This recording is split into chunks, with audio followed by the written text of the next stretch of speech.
Friends. तो आज हम लोग ये देखने वाले हैं कि एसी जनरेटर किस तरह से काम करता है। एसी जनरेटर किस तरीके से काम करता है। एसी जनरेटर जो होता है जिसकी हेल्प से अपने घरों में लाइट वगैरह आती है, वो जनरेटर किस तरीके से काम करता है। तो देखिए, उससे पहले आप लोगों को जो चीज समझनी है वो है फ्लेमिंग का राइट हैंड रूल। फ्लेमिंग का राइट हैंड रूल। फ्लेमिंग का राइट हैंड रूल। फ्लेमिंग का राइट हैंड रूल क्या होता है। फ्लेमिंग ने कहा था कि अगर आप अपने राइट हैंड को इस तरीके से रखोगे कि ये जो अंगुली है फोर फिंगर वो फील्ड को शो करे और ये जो अंगूठा है ये फोर्स को शो करे। आप जनरेटर होगा तो आप जनरेटर को घुमाओगे, आप जनरेटर को घुमाते हो, जो विंड जो टरबाइन वगैरह जो लगी होती है, विंड मिल वगैरह की जो टरबाइन होती है ये घूमती है हवा और से, तो उस पर फोर्स लगता है। जब आप उसको घुमाते हो तो करंट प्रोड्यूस होता है, तो इलेक्ट्रिसिटी बनती है। तो क्या होगा कि जब आप ये जो फोर फिंगर होगी अगर ये फील्ड की डायरेक्शन में है और अगर ये अंगूठा फोर्स की डायरेक्शन में है तो जो करंट जनरेट होगा कॉइल के अंदर वो इस मिडिल फिंगर की डायरेक्शन में होगा। तो सबसे पहले अपन ये देखते हैं कि जनरेटर क्या होता है।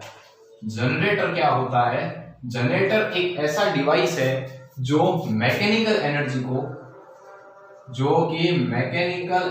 को इलेक्ट्रिक एनर्जी में कन्वर्ट करता है।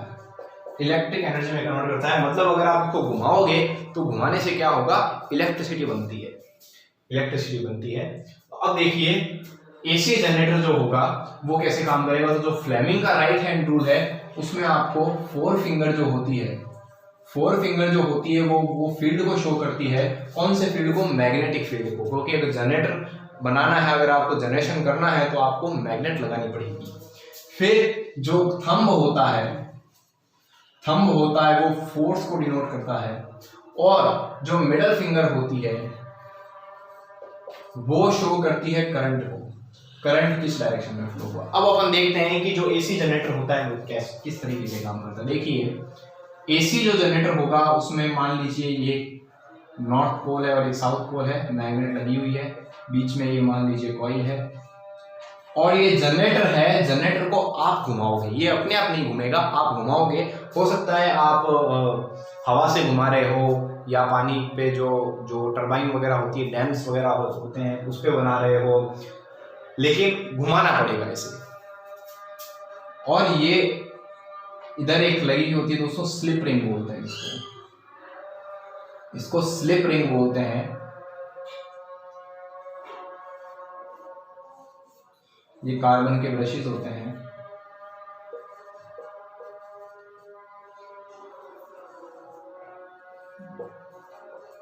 अब देखिए इसका कंस्ट्रक्शन ध्यान से देखिए, ये ABCD कॉइल है और क्या हो रहा है, ये स्लिप रिंग है।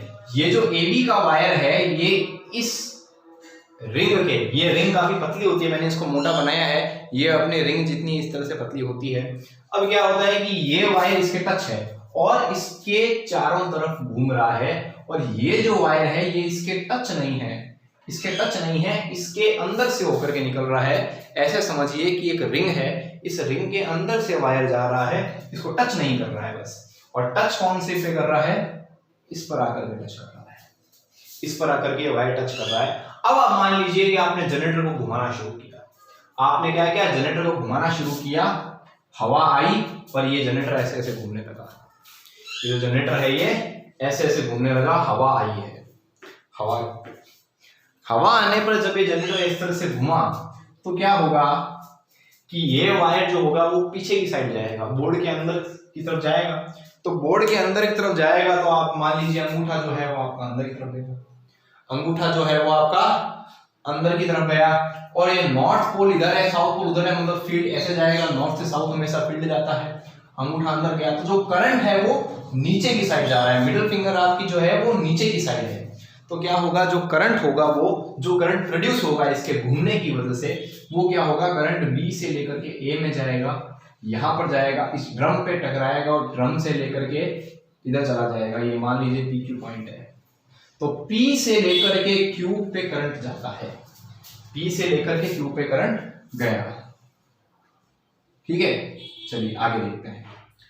अब क्या होगा, हाफ रोटेशन के बाद आधी रोटेशन के बाद में क्या हो रहा है, आधी रोटेशन के बाद में देखते हैं क्या होगा कि ये नॉर्थ पोल इधर का इधर ही पड़ा रहेगा, साउथ पोल इधर का इधर ही पड़ा रहेगा। ये कॉइल जो होगी ये थोड़ी सी बदल जाएगी, ये डी सी बी और ये ए बन जाएगी। अब देखिए ये जो ए बी वायर है ये स्लिप रिंग के टच है, ये S1 स्लिप रिंग के टच है, तो ये S1 स्लिप रिंग के ही टच रहेगा, क्योंकि ये जो वायर हो रहा है ये इसके पेरीफेरी पे घूम रहा है, इसके जो सरफेस है, इसकी जो सतह है उसके ऊपर टच है और घूम रहा है। वेल्डिंग नहीं की हुई है इस वायर को, इस पे सिर्फ खाली घूम रहा है, मूवमेंट कर सकता है ये। और ये जो वायर है ये इसके अंदर से होते हुए निकल रहा है और एक नई स्लिप रिंग के ऊपर टच हो रहा है। ये जो स्लिप रिंग है इस पर B1 ब्रश लगा हुआ है, इस पर B2 ब्रश लगा हुआ है और ये P से लेकर के Q है। अब देखिए क्या होगा, जनरेटर को तो अपन एक ही डायरेक्शन में घुमा रहे हैं, लगातार हवा एक ही डायरेक्शन से आ रही है, तो ये वाला जो तार होगा ये अंदर से आएगा और ये बाहर जाएगा। अंगूठा, अपन सीडी की बात करते हैं, सबसे पहले अपन सीडी की बात करते हैं, तो अंगूठा है वो अंदर जा रहा है, फील्ड इधर जा रहा है, करंट की डायरेक्शन नीचे होगी, तो जो करंट होगा वो ऐसे प्रोड्यूस होएगा, ऐसे प्रोड्यूस होकर के इस ड्रम में नहीं जाएगा, क्योंकि ये ड्रम के अंदर से वायर गया है बिना इसको टच किए, तो सीधा इस ड्रम में करंट पहुंच जाएगा। तो जो करंट होगा वो Q से लेकर के P में जाएगा, Q से लेकर के P में जाएगा, मतलब कि करंट की डायरेक्शन बदल चुकी है। तो जो AC करंट होता है उसकी डायरेक्शन लगातार बदलती है, अल्टरनेट होती रहती है, पहले P से लेकर के Q, फिर Q से लेकर के P। तो ये AC जनरेटर है, इसका ये प्रूफ हो चुका है। ठीक है, अब अपन देखते हैं ये किस प्रिंसिपल पे काम करता है, ये कैसे काम करता है। तो इसका जो प्रिंसिपल है वो क्या है, इसका जो प्रिंसिपल है वो क्या है, इसका प्रिंसिपल ये है कि when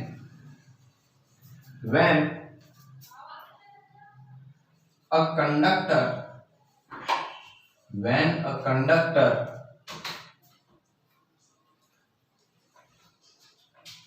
experiences force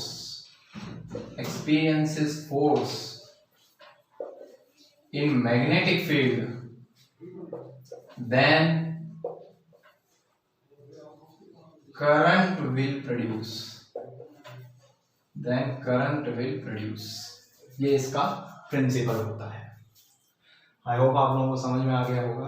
आपके जो भी कोई डाउट्स हो आप कमेंट सेक्शन में पूछिएगा। Thank you.